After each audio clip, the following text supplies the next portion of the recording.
भोलापुर शहर में रहने वाली रिंकी 12 साल की एक छोटी सी लड़की थी। उसे जन्म देते समय उसकी मां चल बसी थी।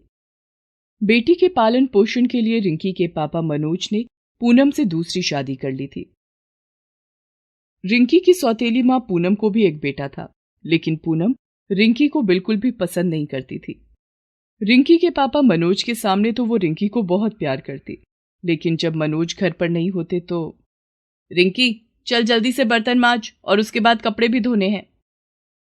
लेकिन माँ, कल स्कूल में मेरा टेस्ट है, मुझे उसकी तैयारी करनी है, नहीं तो टीचर मुझे धूप में खड़ा कर देगी। हाँ हाँ, पढ़ लिख के तो तुझे बहुत बड़ा कलेक्टर बनना है ना, कोई जरूरत नहीं है पढ़ने की। चल जल्दी से घर का काम निपटा। हाय, मेरे सिर की ये बला ना जाने कब टलेगी। और हाँ, पापा से कुछ कहा ना तो तुझे घर से निकाल दूंगी। हाँ जी माँ। अपनी सौतेली माँ की जली कटी बातें सुनकर रिंकी छिप छिप कर रोया करती, अपनी माँ को याद करती। माँ, तुम मुझे छोड़कर क्यों चली गई? मुझे भी अपने साथ ले चलो माँ। दीदी दीदी मत रो दीदी, देखना एक दिन सब ठीक हो जाएगा और मम्मी तुम्हें भी बहुत प्यार करेगी। वो दिन कभी नहीं आएगा मोनू। छोटा भाई मोनू रिंकी को चुप कराता और रिंकी चुपचाप घर का काम करने लगती। डर के मारे वो पापा से अपनी सौतेली माँ पूनम की शिकायत भी नहीं करती। शाम को रिंकी के पापा घर आते हैं। आ गए आप? बैठिए, मैं पानी लाती हूँ। सुनो, मुझे ऑफिस के काम से शहर से बाहर जाना है। कल सुबह सुबह निकल जाऊंगा। तुम मेरा सामान पैक कर दो। पापा, आप कहीं मत जाओ। अरे मेरी बच्ची, मैं हूं ना तेरे साथ, तू क्यों परेशान हो रही है? जा खाना खा के सो जा। अगले दिन सुबह मनोज शहर से बाहर चला जाता है। रिंकी की माँ तो जैसे इसी घड़ी का इंतजार कर रही थी। माँ मुझे भूख लगी है, कुछ खाने को दे दो। सारा दिन खाती रहती है चुड़ैल, मुझे खा ले। पूनम रिंकी को एक जोरदार थप्पड़ मारती है। जाके घर की सफाई कर, सारा घर गंदा पड़ा है। रिंकी रोने लगती है। तभी उसका छोटा भाई मोनू उसके पास आता है। कुछ नहीं होगा दीदी, तुम इसे खा लो, माँ अभी सो रही है, उसे कुछ पता नहीं चलेगा। नहीं मोनू, अगर माँ ने देख लिया तो मुझे फिर मारेगी। और मोनू अपने नन्हे हाथों से रिंकी को खाना खिलाता है। रिंकी की आंखों में आंसू आ जाते हैं। अगले दिन मनोज का दोस्त विनोद लाला मनोज के घर आता है। वो घर की घंटी बजाता है। जी, आप कौन? मैं मनोज का दोस्त विनोद लाला हूँ। वो तो शहर से बाहर गए हैं, बताइए क्या काम है? कुछ दिन पहले उसने मुझसे कुछ रुपए उधार लिए थे, वही लेने आया हूँ। तभी विनोद की नजर ड्राइंग रूम में झाड़ू लगा रही रिंकी पर पड़ती है। वो उसे बुरी नजर से देखता है। लगता है अब उधार चुकता हो ही जाएगा। अच्छा, मैं चलता हूँ, फिर आऊंगा। दूसरे दिन विनोद फिर से मुकेश के घर जाता है। जी, वो तो अभी नहीं आए हैं। कब तक आएगा वो? मुझे जरा पैसों की जल्दी जरूरत थी। विनोद फिर से रिंकी को घूरने लगता है। पूनम विनोद के इरादे भांप गई थी। लगता है आप किसी और काम से आए हैं। ये लड़की कौन है? ये काम की न काज की, दुश्मन अनाज की। आ, अगर ऐसी बात है तो इसे मैं ले जा रहा हूं। अरे ऐसे कैसे ले जाएंगे? ये तो लाखों का माल है, इसके लिए तो कुछ देकर भी जाना पड़ेगा। और पूनम विनोद लाला से रिंकी का सौदा कर देती है। माँ, माँ मैं नहीं जाऊंगी, मैं नहीं जाऊंगी, प्लीज माँ, प्लीज माँ। चल हट चुड़ैल, मेरे सिर पर बोझ बनकर कब तक बैठी रहेगी? रिंकी के बहुत रोने गिड़गिड़ाने का पूनम पर कोई असर नहीं हो रहा था। रिंकी का छोटा भाई मोनू ये सब देख रहा था। अरे तू यहां खड़ा खड़ा क्या देख रहा है, अंदर जा। विनोद लाला रिंकी को अपने साथ ले जाता है। विनोद लाला की शहर में बड़ी सी राशन की दुकान थी। उसकी पत्नी की मौत हो चुकी थी और उसकी कोई संतान भी नहीं थी। वो रिंकी को अपने घर में नौकरानी बनाकर रख लेता है। रिंकी उसके घर में सारा काम करती और बदले में उसे कुछ बचा खुचा खाने को मिल जाता था। रिंकी कमजोर होती जा रही थी। विनोद कभी उसे छेड़ता तो कभी उसके साथ बदतमीजी करता और कभी उसे गलत तरीके से छूने की कोशिश करता था। मत परेशान करो मुझे, जब मेरे पापा आएंगे तो तुझे बहुत मारेंगे। मुझे धमकी देती है? अभी मजा चखाता हूँ, खरीद कर लाया हूँ तुझे। और विनोद उसे जोर से धक्का दे देता है। रिंकी के सिर पर चोट लग जाती है। रोती बिलखती रिंकी अपनी माँ को याद करती थी। माँ, तुम मुझे छोड़कर क्यों चली गई? मासूम रिंकी की यह हालत देखकर घर का नौकर शंकर उसे दवाई लगाता है और कुछ खाने को दे देता है। शंकर उसे चुप कराता है। शंकर को यह सब ठीक नहीं लग रहा था, लेकिन अपने मालिक के डर से वो कुछ नहीं बोल पाता था। इधर कुछ दिनों के बाद जब मनोज वापस लौट कर आया। अरे पूनम, रिंकी कहाँ है? रिंकी वो तो आपके जाते ही घर छोड़कर भाग गई। क्या? नहीं, रिंकी ऐसा नहीं कर सकती। तो क्या मैं झूठ बोल रही हूँ? मैंने उसे कहाँ नहीं ढूंढा, सभी दोस्तों के घर, रिश्तेदारों के घर, सड़कों पर, लेकिन वो कहीं नहीं मिली। तुमने मुझे फोन करके क्यों नहीं बताया? आप ऑफिस के काम से गए थे, इसलिए मैं आपको परेशान नहीं करना चाहती थी। तभी वहां पर मोनू आ जाता है और वो सब कुछ सुन लेता है। पापा, मम्मी झूठ बोल रही है। रिंकी दीदी को मम्मी ने बेच दिया है। ये सुनकर मनोज आग बबूला हो जाता है। क्या? तुमने मेरी बेटी को बेच दिया? नहीं, मोनू झूठ बोल रहा है। चुप हो जा डायन। तुझसे शादी करके मैंने बहुत बड़ी गलती कर दी। सोचा था रिंकी को माँ का प्यार मिल जाएगा। मनोज पूनम को एक जोरदार थप्पड़ मारता है। चुड़ैल, जल्दी बता तूने मेरी बेटी को कहां बेचा है, नहीं तो मैं तेरी जान ले लूंगा। और मनोज पूनम की डंडे से पिटाई करने लगता है। पापा, आपके दोस्त विनोद अंकल आए थे, रिंकी को वही लेकर गए हैं और उसके बदले में उन्होंने मम्मी को 50,000 रुपए भी दिए हैं। ये सुनकर मनोज भागा भागा विनोद लाला के घर जाता है। विनोद घर पर नहीं था। साहब तो घर पर नहीं है, शायद पास के मंदिर में गए हैं। आपके घर में एक छोटी सी बच्ची रहती है ना, वो कहाँ है? साहब उसे लेकर मंदिर गए हैं। मनोज भागा भागा मंदिर की ओर जाता है। वहां पहुंचकर वो देखता है कि विनोद लाला हाथों में वरमाला लिए रिंकी के साथ शादी की तैयारी कर रहा था। इधर मनोज के जाते ही विनोद लाला का नौकर पुलिस को फोन करके सारी बात बता देता है। विनोद, तेरी इतनी हिम्मत, तू मेरी बच्ची के साथ शादी करेगा? नीच, अपनी बेटी की उम्र की लड़की से शादी करते तुझे शर्म नहीं आई? मैंने इसे खरीदा है, अब ये मेरी है। मनोज विनोद को एक जोरदार तमाचा मारता है। तूने जिसे पैसे दिए थे उसी से अपने पैसे वापस मांग, मैं अपनी बेटी को लेकर जाऊंगा। तभी वहां पुलिस पहुंच जाती है और सारी बातें सुनकर विनोद लाला को गिरफ्तार कर लेती है और मनोज रिंकी को अपने साथ लेकर घर आ जाता है। घर आकर मनोज पूनम को घर से निकाल देता है। निकल जा मेरे घर से, तू मेरे घर में रहने के लायक ही नहीं है। मुझे माफ कर दीजिए, मुझसे बहुत बड़ी गलती हो गई, अब ऐसा कभी नहीं करूंगी।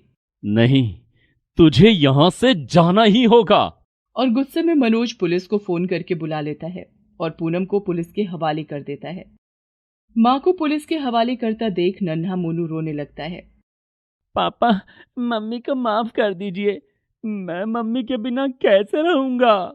नहीं, इसे तो कभी भी माफ नहीं करूंगा।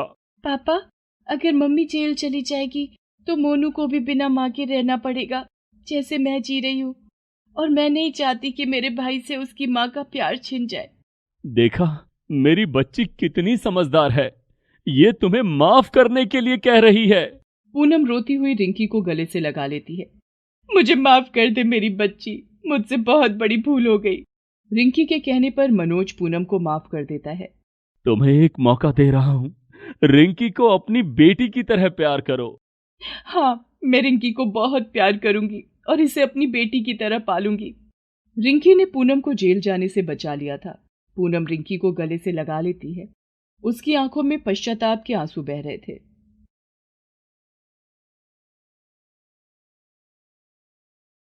ये कहानी हिना की है, जिसके हाथों में गजब का हुनर था।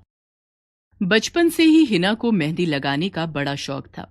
बिना कहीं से सीखे वो मेहंदी के बहुत ही सुंदर डिजाइन बनाती थी, लेकिन उसके घर के हालात अच्छे नहीं थे। हिना जब सिर्फ 2 साल की थी उसके अब्बा इस दुनिया से रुखसत हो गए थे। तब से उसकी अम्मी सबीना ही सब कुछ संभाल रही थी।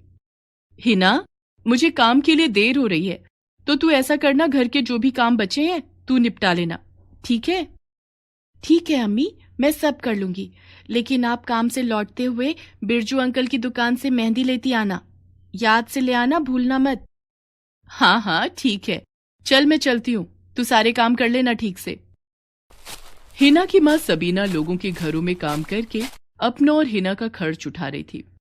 वो हिना को स्कूल भेजना चाहती थी, लेकिन स्कूल में एडमिशन के लिए और पैसों की जरूरत थी। सबीना 3 घरों में साफ सफाई और बर्तन धोने का काम कर रही थी और फिलहाल उसकी कमाई से सिर्फ खाने और पहनने का ही जुगाड़ हो पा रहा था। सबीना हर रोज काम निपटाने के बाद नया काम ढूंढने निकल जाती, लेकिन हर रोज मायूसी ही हाथ लग रही थी। अम्मी, आज बड़ी देर हो गई आपको, फिर से काम ढूंढने दूर निकल गई थी क्या? हाँ, कई जगह पूछा लेकिन कहीं बात नहीं बनी। अम्मी, और कितना काम करोगी? 3 घर तो पहले से ही हैं, इससे ज्यादा करोगी तो बीमार पड़ जाओगी। मेरी बात मान लो ना आप, मुझे सोनाली भाभी के ब्यूटी पार्लर से काम सिखवा दो, फिर देखना मैं अपना खुद का पार्लर खोलूंगी और खूब सारे पैसे कमाऊंगी। फिर आपको कहीं भी काम करने की जरूरत नहीं पड़ेगी। वैसे अम्मी, मेरी मेहंदी कहाँ है? खरीदी तो थी ना? नहीं खरीदी और ना ही खरीदूंगी, क्योंकि मेरे पास पैसे नहीं है तेरे शौक पूरे करने के लिए। और एक बात साफ साफ सुन ले हिना, ये पार्लर वार्लर का काम नहीं सिखवा पाऊंगी मैं तुझे। किसी तरह थोड़ी और कमाई बढ़ जाए तो सबसे पहले स्कूल भेजना है तुझे। इतना कहकर सबीना रसोई में चली जाती है। हिना अपने घर के हालात जानती थी और अच्छे से समझती भी थी। वो भी अपनी अम्मी की मदद करना चाहती थी, इसीलिए पार्लर का काम सीखना चाहती थी, लेकिन सबीना को ये सब फालतू लगता था। ऐसे ही दिन बीतते गए, ना सबीना को और काम मिला और ना ही हिना स्कूल जा सकी। फिर एक दिन, अरे वाह हिना, ये डिजाइन तो पार्लर वाली भी नहीं लगा पाई थी और तुमने बिल्कुल जैसे का तैसा बना दिया। हाँ भाभी, आपने जिस दिन ये डिजाइन दिखाया था उसी दिन से इसकी तैयारी कर रही थी। सच में बहुत ही सुंदर मेहंदी लगाई है। अब एक काम करो, ये मेरा पर्स रखा है, जरा खोलो तो इसे। हाँ भाभी, क्या चाहिए पर्स में से? वो 50 रुपए है ना, उन्हें निकालो। हाँ ये लीजिए, अब क्या करना है? इन्हें तुम रख लो। अरे नहीं नहीं भाभी, इसकी जरूरत नहीं है। मैंने कभी आपसे पैसे मांगे हैं क्या? मुझे तो मेहंदी लगाने का शौक है, बस इसीलिए लगाती हूँ।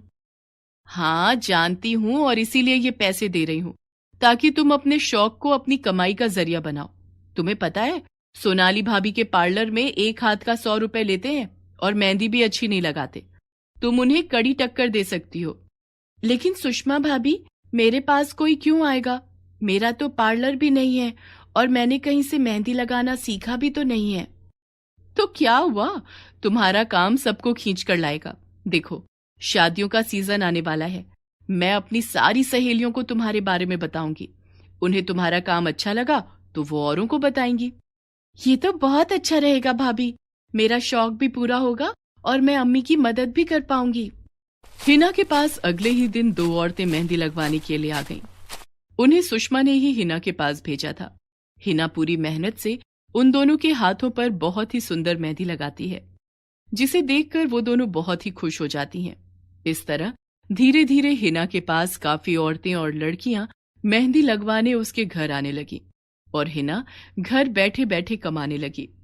अरे हिना, ये राशन कौन लेकर आया? मैं लाई अम्मी, मेहंदी लगाकर मेरे पास पैसे हो गए थे, उन्हीं से लेकर आई हूँ। हिना की बात सुनकर सबीना की आंखों में आंसू आ जाते हैं।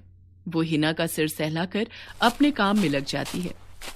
वक्त के साथ हिना का नाम होने लगा। मोहल्ले के मशहूर पार्लर के बजाय अब हिना के घर पर औरतों की भीड़ आने लगी।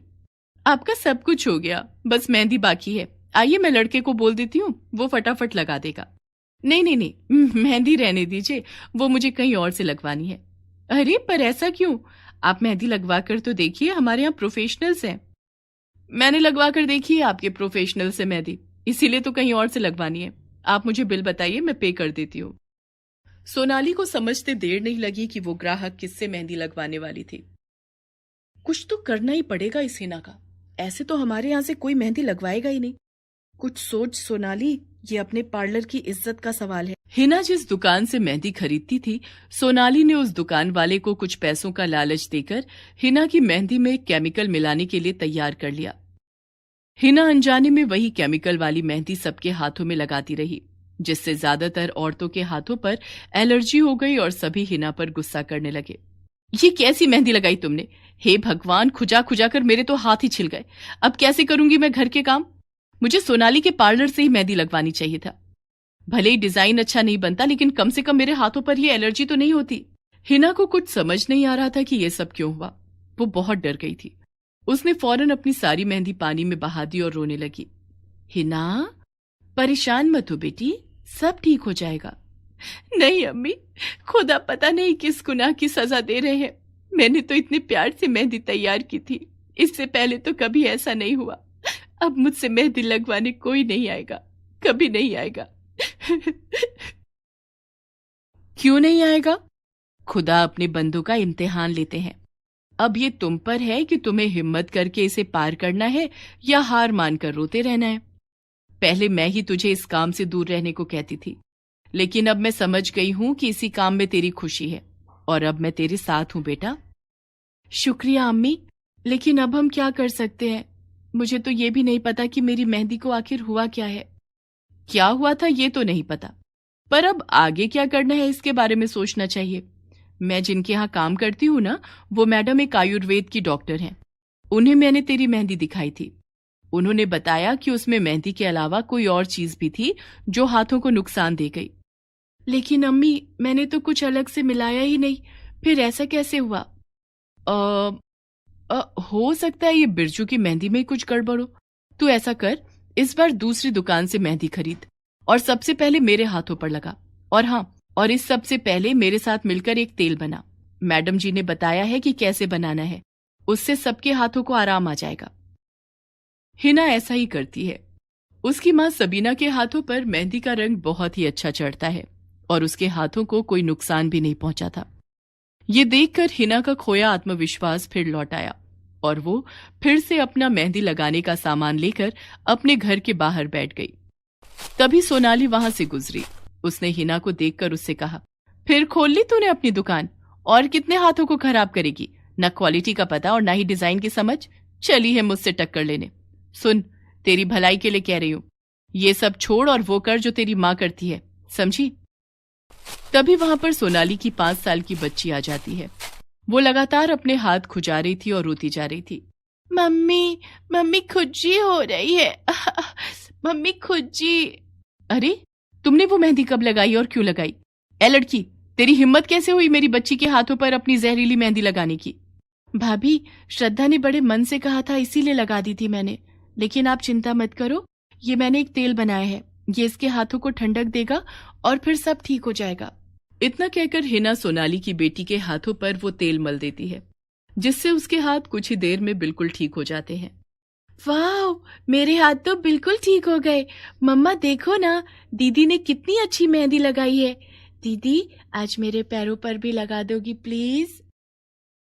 ये सब देखकर सोनाली हैरान थी। वो जानती थी कि उसकी बच्ची के हाथों पर एलर्जी की जिम्मेदार हिना नहीं बल्कि वो खुद थी। वो ये सब करके भी हिना को मेहंदी लगाने से नहीं रोक पाई, क्योंकि हिना ने एक एक करके सभी के हाथ अपने तेल से ठीक कर दिए थे। सोनाली शर्मिंदा थी। उसने हिना के सामने हाथ जोड़ते हुए कहा, हिना, मुझे माफ कर दो, तुम्हारी मेहंदी में केमिकल मैंने ही मिलवाया था। मुझसे गलती हो गई, बहुत बड़ी गलती हो गई। कोई बात नहीं भाभी, लेकिन इतना जरूर कहूंगी कि आपको टक्कर देने का मैंने कभी नहीं सोचा, बल्कि मैं तो हमेशा से आपसे सीखना चाहती थी। तो तुम मेरे पास आई क्यों नहीं? वो भाभी, अम्मी के पास पैसे नहीं थे तो बस इसीलिए। क्या हुआ अगर पैसे नहीं थे? तुम्हारे पास जो हुनर है वो पैसों से कहीं ज्यादा कीमती है।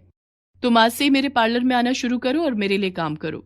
तुम सबको मेहंदी लगाना और मैं तुम्हें उसके पैसे तो दूंगी ही, साथ ही पार्लर का बाकी काम भी सिखाऊंगी, वो भी बिना पैसों के। जो सोनाली पहले हिना के लिए मुश्किल खड़ी कर रही थी, अब उसने एक ही पल में हिना की सबसे बड़ी ख्वाहिश पूरी कर दी थी। सोनाली और हिना दोनों खुश थे, क्योंकि वो दोनों ही अब एक दूसरे की मदद करने जा रहे थे। Please subscribe this channel.